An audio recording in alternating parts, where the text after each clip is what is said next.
How can we, as educators, help address marginalization in order to create a more equitable environment in higher education?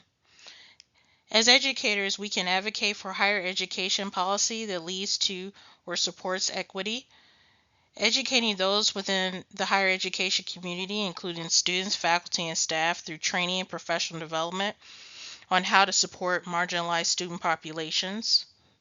We can push for equity and full inclusion in higher education for all marginalized student populations. Educators can contribute to research that justifies creating equitable environments for students that identify with marginalized identities when the legal system fails to provide justice for these students. We can ensure our higher education institutions have the resources and support needed for marginalized student populations to be successful at our institutions.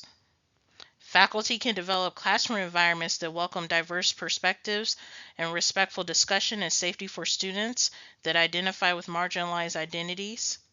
Faculty can offer course content focused on discussion related to equity. Student affairs professionals can create opportunities for peer support to foster a sense of community and belonging that contribute to student persistence.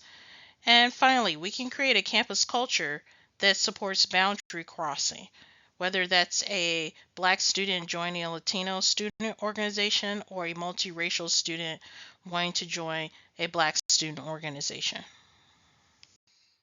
How can our oppressions, privileges, impact, benefit, harm the way in which we address marginalized student populations? If we identify with students that are from the same marginalized group, we are able to empathize with their lived experiences, especially if we have lived through a similar experience, and can provide mentorship and guidance to help them navigate college coursework and campus life. Our privileges can be harmful to marginalized student populations because we can unknowingly assert ourselves and isolate students.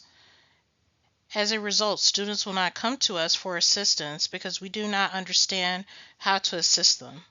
Therefore, the equitable access to education we seek to provide for students is non-existent because the student is cut off from needed student support services, faculty or staff that relate to them and know how to help them, and we create an unwelcoming campus culture. An overarching question I would ask is, how can we shift diversity efforts away from making white students and faculty and staff feel comfortable toward creating equity on our campuses by holding a forum for cultural conversations with members of our community who identify with marginalized identities?